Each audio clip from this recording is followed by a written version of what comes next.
Alléluia, Jésus, merci pour ta présence. Nous voulons ton nez, nous voulons être sondés, nous voulons être encouragés, nous voulons être purifiés, nous voulons être lavés, nous voulons être pardonnés, nous voulons la guérison, nous voulons tout ce qui vient de toi. Oh Seigneur, parce que toute grâce excellente et tout don parfait nous vient d'en haut, du Père de lumière, chez lequel il y a ni ombre ni variation. Merci Jésus pour le prix payé, le châtiment qui nous donne la paix est tombé sur toi, Seigneur. Merci, merci, tu t'es fait pauvre afin de nous enrichir. Oh, nous enrichis de la grâce de Dieu. Nous étions pauvres, pauvres des choses de Dieu. Nous étions égarés, ignorants. Merci pour le sang précieux de Jésus qui a boulé à Golgotha. Merci Seigneur.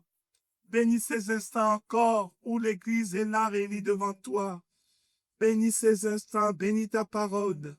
Oh Seigneur, qu'elle nous fasse du bien en toute simplicité. Prends le contrôle de ces instants.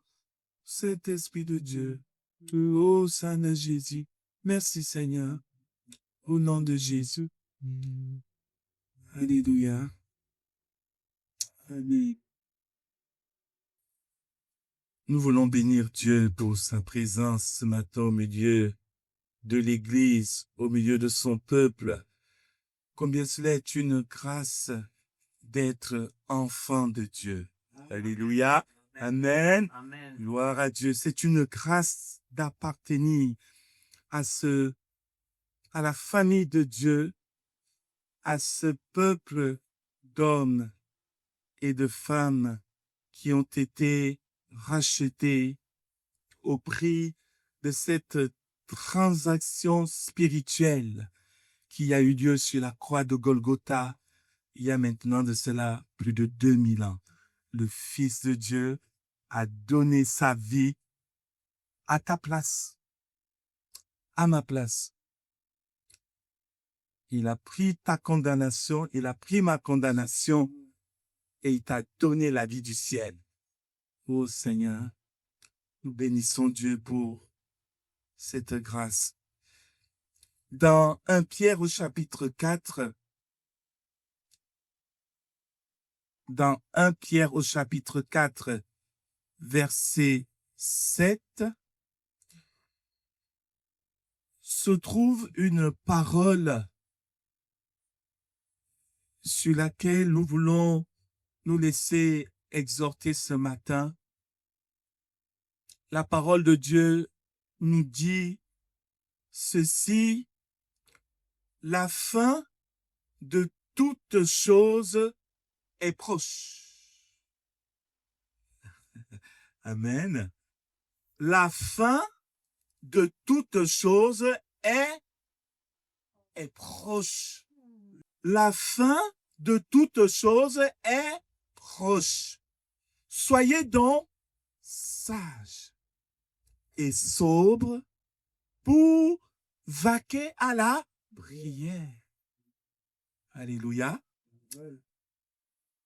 Bien-aimés frères et sœurs, nous vivons dans un temps d'urgence. Bien sûr, nos hommes politiques, nous parlerons de l'urgence d'avoir un budget pour notre pays. On le comprend. Nos scientifiques, nous parleront de l'urgence climatique. On l'entend également.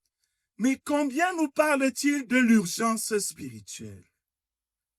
La parole de Dieu ici met devant nos yeux une urgence qui est celle de la plus haute importance, en nous disant que la fin de toute chose est proche. Il n'est pas dit lointaine. Il n'est pas dit que c'est une fin hypothétique. Mais il nous est dit que c'est une fin qui est proche. Alléluia. Et pourtant, si nous regardons autour de nous, et si même nous regardons à nous-mêmes, il y a une question qui s'impose à nous. C'est celle de savoir si nous vivons vraiment comme si la fin était proche. Ou si alors nous vivons comme si nous avons l'éternité devant nous. La fin de toute chose est proche. Le Seigneur nous donne ici un saint avertissement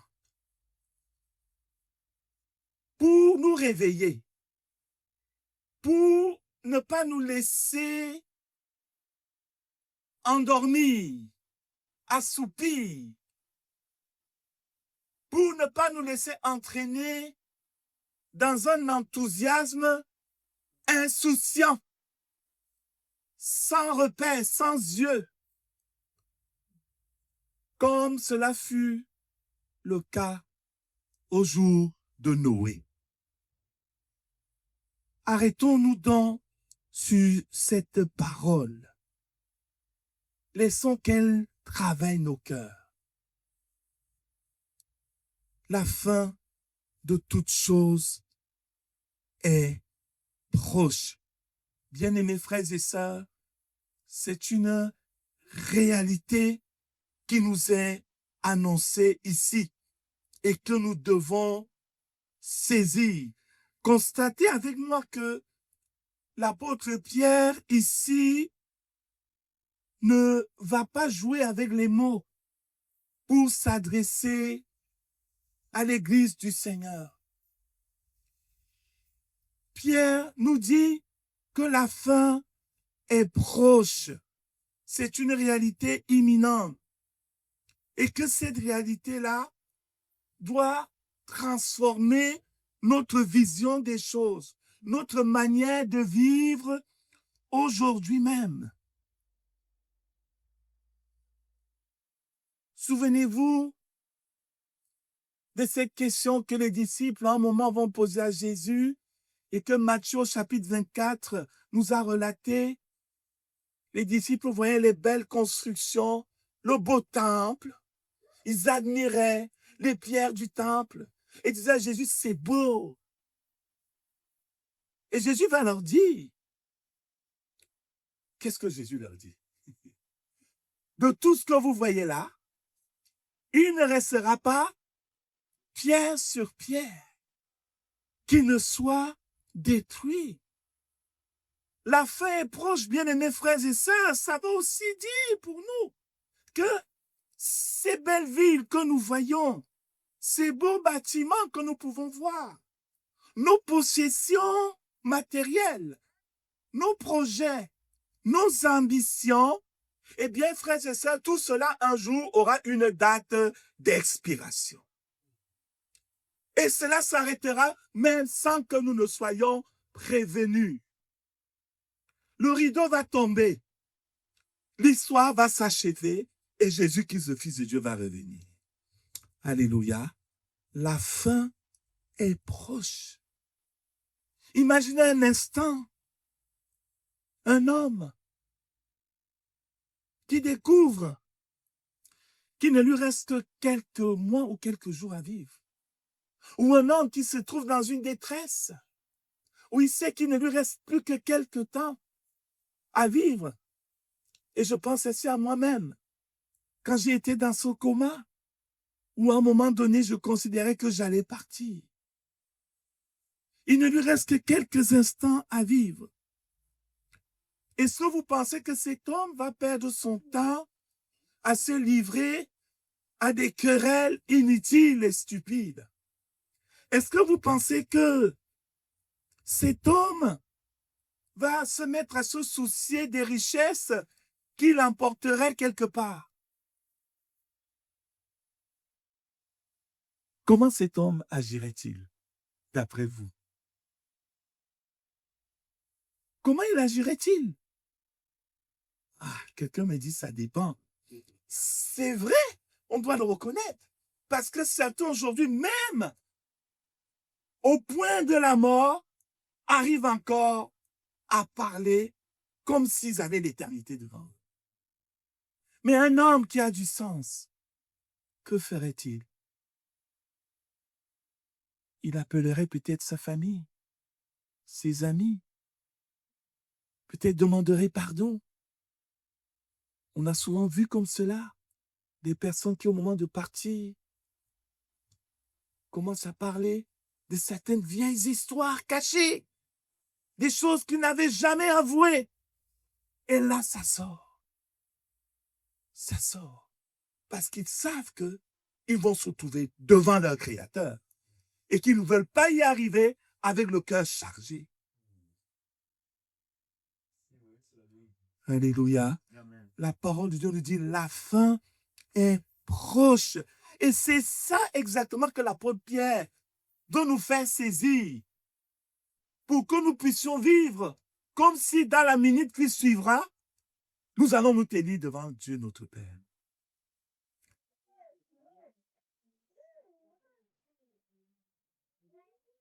Nous ne savons ni le jour ni l'heure où cette fin va arriver.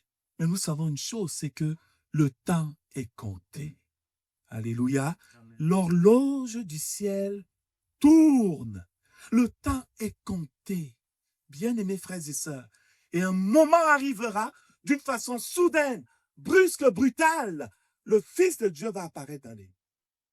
Et l'Église, qui est prête, alléluia, va être enlevée à la rencontre du Seigneur dans les nuits.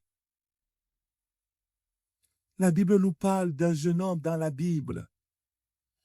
Ce jeune homme riche qui est allé voir Jésus pour lui dire, bon maître, que dois-je faire pour hériter la vie éternelle?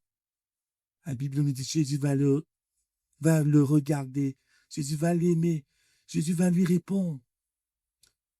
Jésus lui dira, il te manque une seule chose, va vendre tout ce que tu as et viens, suis-moi. Mais il nous a dit que ce jeune homme s'est détourné de Jésus.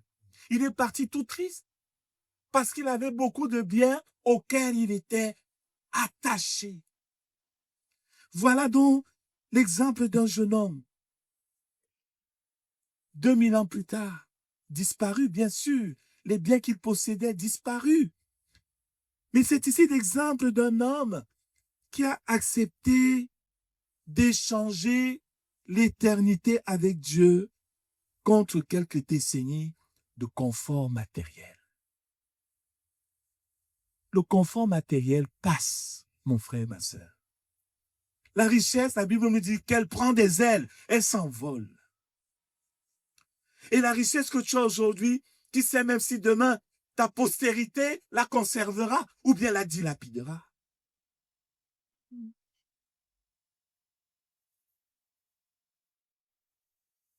Combien parmi nous aujourd'hui font ce même choix? Des fois, ou même très souvent, nous sacrifions ce qui est éternel pour ce qui est temporel.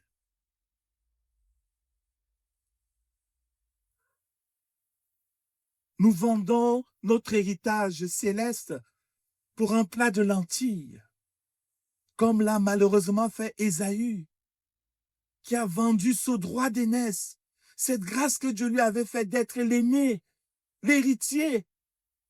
Il s'en est défait parce qu'il avait faim.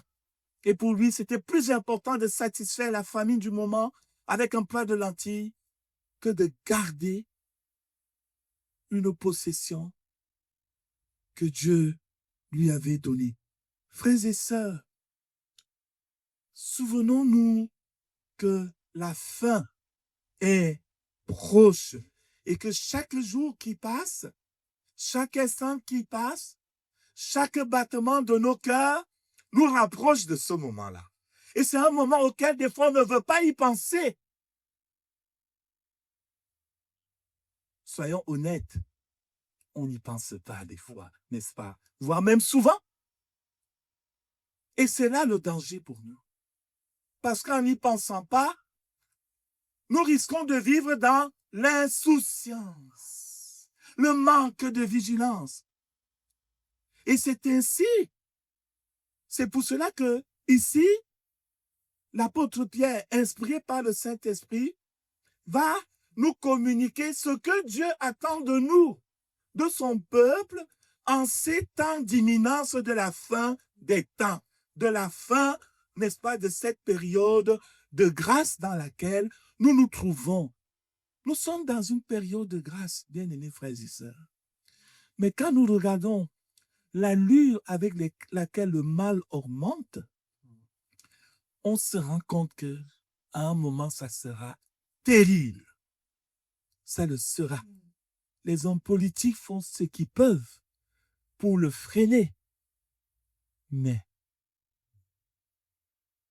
on ne peut pas le freiner de façon humaine parce que derrière se trouve un être spirituel, le diable, le prince des ténèbres, avec toute sa légion de démons qui, n'est-ce pas, détruisent, égorgent, entraînent la mort, la désolation, la détresse au milieu de l'humanité.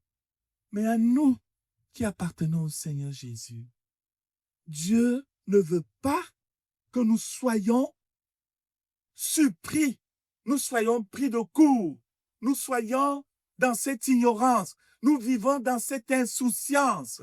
C'est pour cela qu'ici, cet avertissement nous est donné, Église de Jésus. La fin est proche, mon frère, ma soeur. La fin est proche. Peut-être ça va être une fin par une mort physique, pour toi ou pour moi. Ou ça sera cette fin par l'arrivée soudaine du Seigneur Jésus. C'est pour cela que la parole de Dieu nous donne ici les clés que Dieu communique à son Église, à savoir, première chose que Dieu attend de toi et moi, c'est quoi? C'est d'être sage et sobre. Alléluia. Dis à ton voisin, sois sage et sobre. C'est vrai, on dit souvent aux petits-enfants, sois sage. Mais la parole de Dieu nous dit ici à nous, qui sommes des adultes, soyons sages et sobres. Soyons sages et sobres. La Bible ne nous dit pas de paniquer parce que la fin est proche. Elle ne nous dit pas de nous retirer du monde et peut-être aller vivre dans un monastère ou je ne sais dans quelle montagne isolée.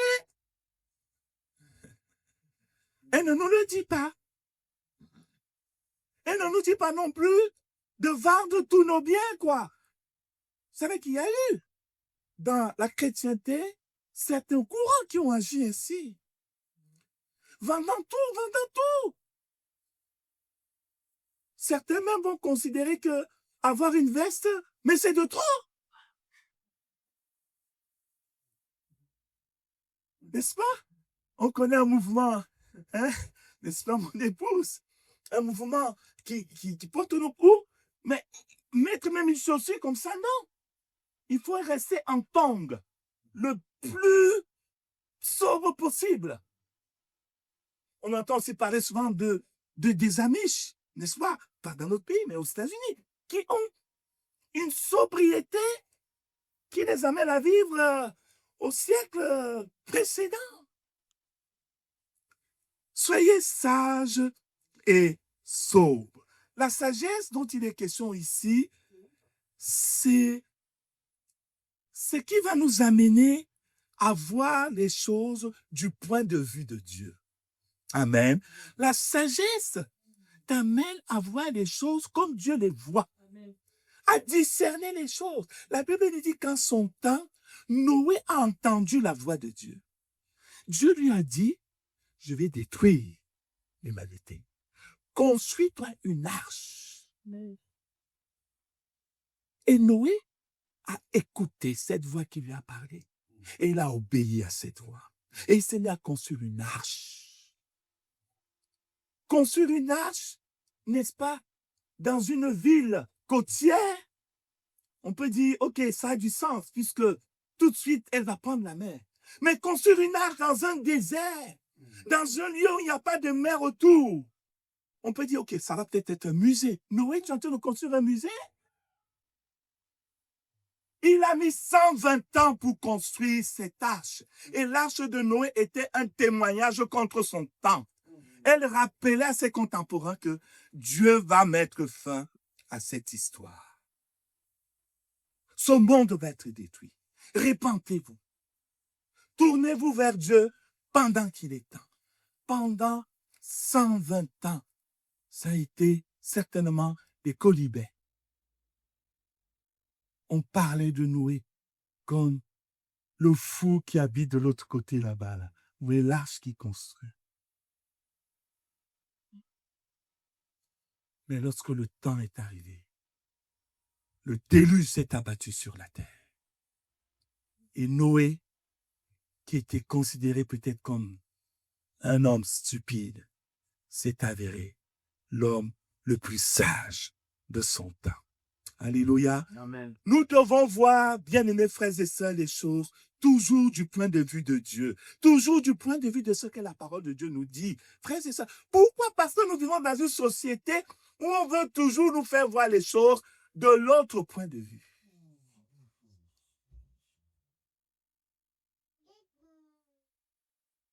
Voir les choses du point de vue de Dieu. Discerner dans toutes choses ce que Dieu veut. Ce qui a de la valeur par rapport à ce qui n'en a pas. Ce qui est prioritaire par rapport à ce qui ne l'est pas. Cela honore Dieu lorsqu'il voit son Église vivre dans la sagesse. L'homme sage sait qu'il y a un temps pour tout. Il sait investir ses talents, ses ressources, son temps dans les choses éternelles. Alléluia. Amen. Mon frère, ma soeur, tout ce que nous investissons sur les choses matérielles, on ne l'amènera pas au ciel. Ça restera. Mais tout ce que nous faisons pour la gloire de Dieu, ça va nous précéder. Amen. Alléluia. La Bible dit que heureux dès à présent ceux qui meurent dans le Seigneur. Ils se reposent de leurs œuvres. Parce que leurs œuvres les précèdent. Leurs œuvres les suivent. Combien cela m'a secoué. J'avais déjà parlé ici. Ces casiers que le Saint-Esprit m'a montré au ciel. Ces casiers où nos œuvres étaient consignées. Où tu voyais tes œuvres. Tu ne pouvais pas te plaindre de ton voisin. Mais tu voyais. Je voyais mes œuvres. J'étais malheureux. Et Seigneur, il n'y a que ça là, ça nous manque de tout le temps que tu m'as donné. Le sage travaille pour le royaume de Dieu et prend garde, n'est-ce pas, de perdre son temps sur des choses matérielles. Soyez sages, nous dit la parole de Dieu. Sois sage pendant ce temps où nous vivons, où la fin est proche. Sois sage. La Bible nous donne l'exemple d'un homme, Moïse. Il est dit dans Hébreux 11, verset 24, que c'est par la foi que Moïse, devenu grand, refusa d'être appelé fils de la fille de Pharaon, aimant mieux être maltraité avec le peuple de Dieu que d'avoir pour un temps la jouissance du péché.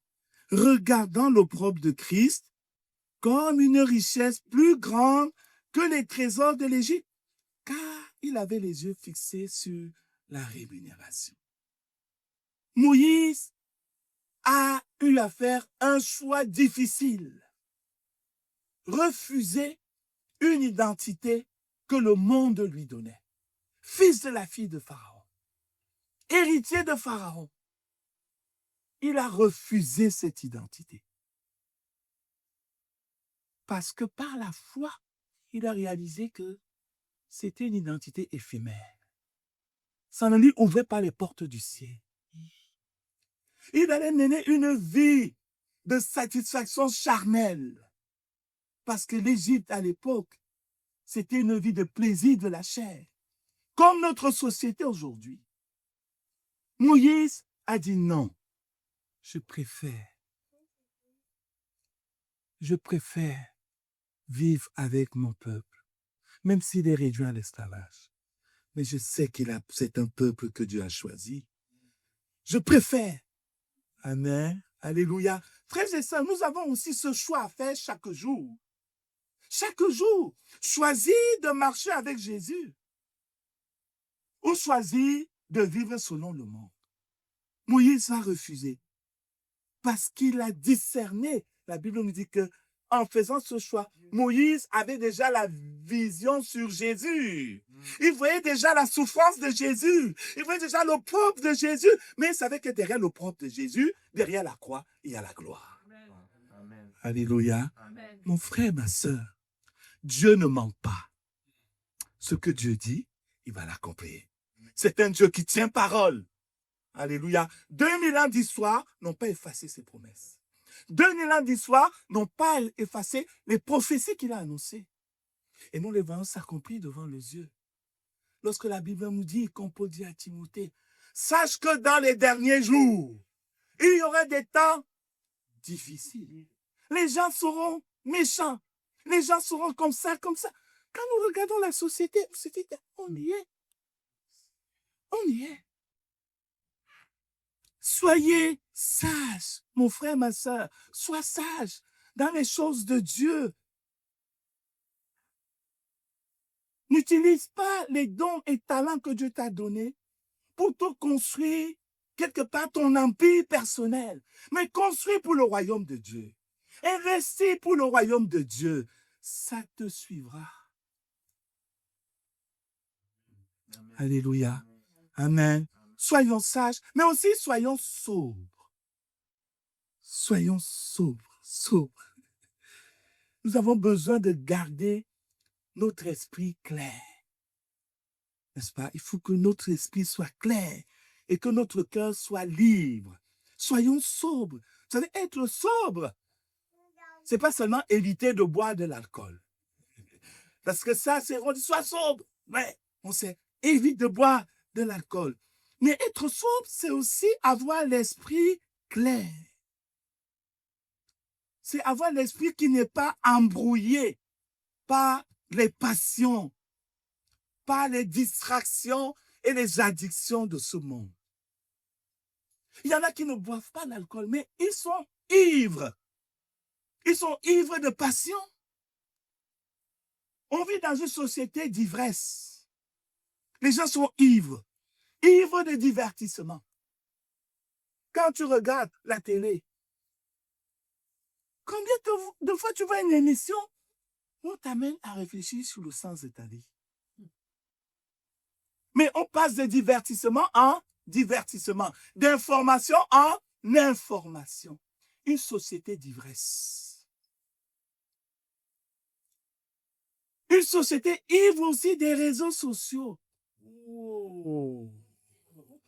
Wow.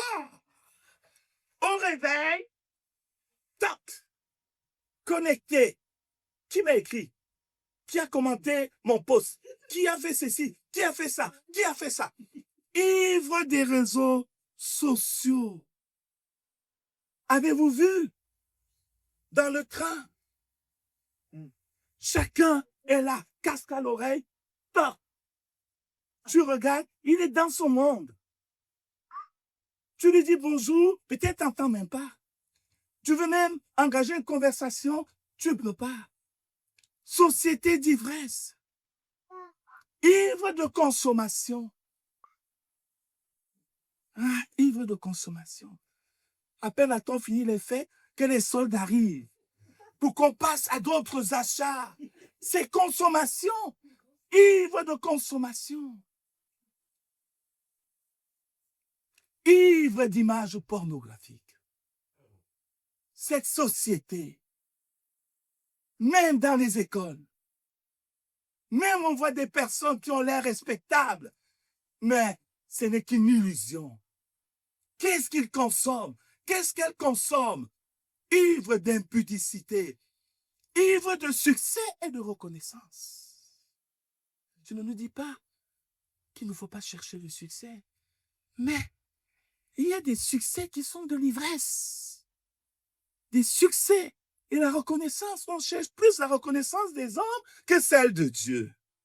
Une société d'ivresse. Les gens sont tellement distraits qu'ils ne peuvent plus penser clairement. Et encore moins prier. Parce que quand tu es dans ces ivresses-là, ton cœur n'est pas disposé à prier. Quand tu es dans l'ivresse, l'ivresse des réseaux sociaux, tous ces types d'ivresse que j'ai notés, même l'ivresse de la consommation, le cœur n'est pas disposé à prier. Comment veux-tu entendre la voix de Dieu quand tu vis dans l'ivresse? Comment veux-tu prier lorsque tu es saturé de notifications qui arrivent à chaque fois, et chaque fois ça arrive, toi tu regardes. Certains même aujourd'hui, même quand ils prient, une notification arrive, ils arrêtent la prière, ils regardent d'abord. La prière n'a pas d'importance pour eux. Ce n'est qu'un habillage. Soyez sobres, nous dit la parole de Dieu. Amen. Sois sobre, mon frère, ma soeur. Sois sobre. Sois sobre. Tu dois faire un jeûne. Tu dois jeûner des réseaux sociaux. Ah oui, dis à ton voisin, fais un jeûne des réseaux sociaux, mon frère, ma soeur. Oui, frère, il faut le dire. Il y en a, ils sont ivres de ça, jeûnent de ça. Dis, je vais jeûner un jour. Je pose ça à côté. Je vais prendre mon temps avec Dieu. Je vais jeûner même 30 minutes. Je mets de côté. Je me tiens devant Dieu. Jésus nous dit, quand tu pries, fais quoi? Entre dans ta chambre. Ferme ta porte. Vous savez, à ce moment-là, il n'y avait pas les réseaux sociaux. Mais si c'était le cas, Jésus t'aurait dit, éteins ton téléphone. Prends-le, mets-le de côté et va dans le secret de la présence du Père. Alléluia. Dans ce lieu secret. Oh, gloire à Dieu. Alléluia. Amen. Oh, Seigneur Jésus. Que Dieu nous aide, Église de Jésus. Que Dieu nous aide. Dieu veut qu'on vive dans la sobriété. Vous voyez de quelle sobriété il est question ici, hein? Hein? La sobriété, ce n'est pas une privation, mais c'est plutôt une libération. Alléluia. Parce que ces choses qu'on a citées nous maintiennent dans des addictions, dans des liens. Des fois, tu veux même prier, tu commences à prier, mais tu penses à ton site internet, tu penses à ceci, et ton esprit est vagabond à gauche, à droite. Tu n'arrives pas à prier. Tu n'arrives plus à prier. Et sachez que le diable veut rendre ivre les chrétiens. Parce qu'un chrétien ivre est un chrétien inefficace. Inefficace. Alors, examine un peu ce pourquoi tu prends du temps. Qu'est-ce qui te fait prendre du temps? Examine-toi par rapport à cela. Soyez sage et sobre. Et la suite, c'est quoi? Pour vaquer à la prière. Mais que la prière n'est pas une activité isolée. Elle fait partie dans tout. Tu me dis, je vais prier, mais tu n'es pas sage, tu n'es pas sobre. La prière, elle ne monte pas. Elle ne monte pas. Après, tu vas dire, je prie, mais Dieu n'entend pas. Ce n'est pas Dieu qui ne veut pas entendre. Quand Dieu écoute ta prière, il voit plutôt ton manque de sobriété, il voit ton ivresse. C'est ce qu'il voit. Ton ivresse parle beaucoup plus que tes prières. Soyez sages et sobres pour vaquer à la prière. Vaquer à la prière. Le mot vaquer ici est un mot qui est vraiment important, qui a du poids. Vaquer à la prière. Il ne s'agit pas, n'est-ce pas, d'essayer de prier de temps en temps.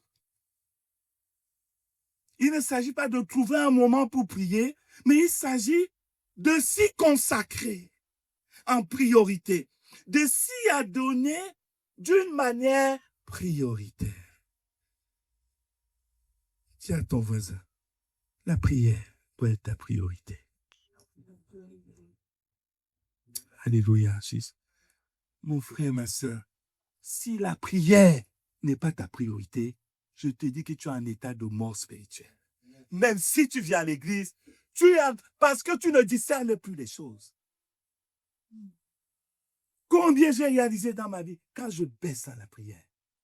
Quand je commence, peut-être, à la négliger pour différentes raisons. Peut-être tu n'as pas de temps. J'ai pas beaucoup de temps. Mais oui, on a toujours du temps pour les choses qu'on aime. Avez-vous constaté ça? Quelqu'un te dit qu'il n'a pas beaucoup de temps, mais si le sport, c'est son truc, il a le temps pour aller à sa salle de sport. Hein. 2 heures. Quand tu prier, mes frères, je n'ai pas du temps. Ah? Donc ta priorité n'est pas la prière. Ta priorité n'est pas la prière. Vaquer à la prière. C'est vraiment s'y adonner, s'y consacrer de manière prioritaire, la mettre en priorité. Vous savez, le Seigneur Jésus était l'homme le plus occupé de la terre. Jésus allait de lieu en lieu, guérissant les malades, enseignant les foules. Jésus était suivi par des foules, des foules, des foules. Et pourtant, la Bible nous dit que très tôt le matin, le Seigneur se mettait à l'écart pour aller prier, pour aller chercher son Père. Si Jésus avait besoin de se mettre à l'écart pour prier, que toi et moi, nous n'aurions pas besoin de nous mettre à l'écart pour le chercher.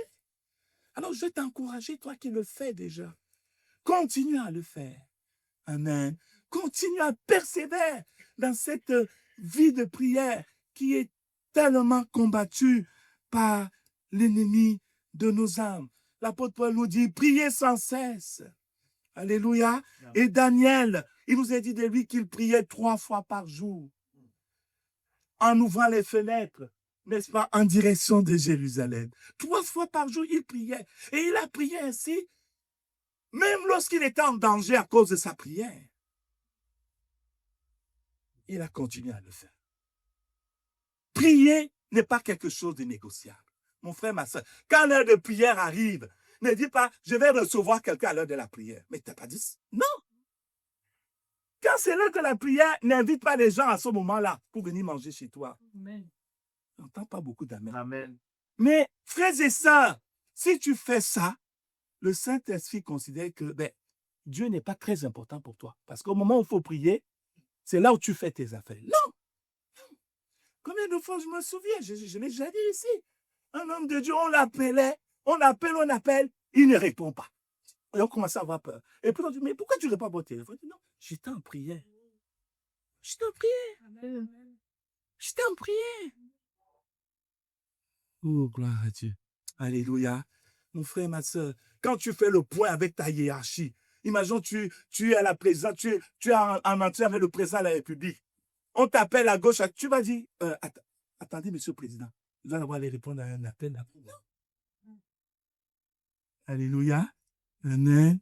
Prière, mettre la prière en priorité. Amen. Comme l'ont fait ceux qui nous ont précédés dans la foi. Alors, mon frère, ma soeur, je vais arrêter là ce matin. La fin de toute chose est proche. Soyez donc sages et sobres pour vaquer à la prière. Dieu ne veut pas que son peuple vive dans l'insouciance comme ceux qui ne le connaissent pas. Dieu nous attend dans une attitude de sagesse, dans une attitude de sobriété. Sobriété même dans la consommation, toutes sortes de sobriété. C'est la parole de Dieu qui disait aux Éphésiens, ne vous enivrez pas de vin, c'est de la débauche, mais soyez remplis du Saint-Esprit. Alléluia. Amen. Amen. Soyons donc sages et sobres en ces temps où nous sommes. En cette année 2026, vous voyez de quelle manière elle a commencé dans le monde. Vous voyez les drames qu'il y a. Vous voyez l'agitation qu'il y a. Mon frère, ma soeur, Tu ne peux pas vivre dans l'insouciance. Dieu te veut au rendez-vous de la prière. Dieu nous veut à ses pieds, dans ce lieu-là où il transforme nos cœurs, il purifie nos âmes, où il renouvelle nos forces, où il nous donne le discernement et nous aide à faire les bons choix. Il prépare nos cœurs, n'est-ce pas, au retour du Seigneur Jésus. Que Dieu te donne, mon frère, ma sœur, la grâce de vivre chaque jour dans l'intimité avec lui. Amen. Alléluia. De vivre dans la lumière de l'éternité. De vivre avec sagesse, avec sobriété. Oui, tu seras attiré à vivre dans le manque de sobriété. Mais sache dire non. Sache refuser. Sache prendre position parce que tu aimes Jésus et parce que tu crains Dieu. Que Dieu te bénisse. Amen. Nous voulons prier ensemble. Gloire à Jésus.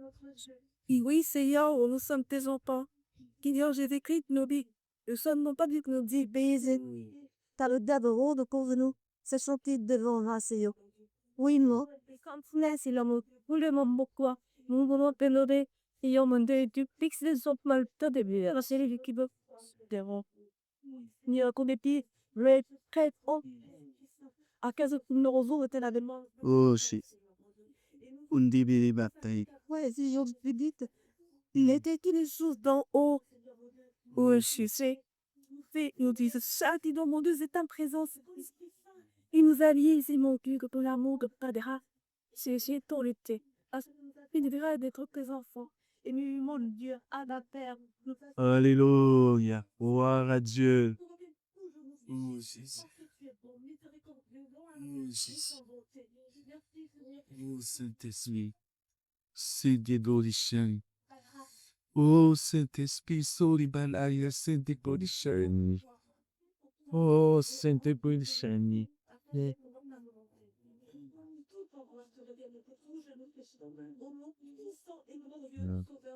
Alléluia.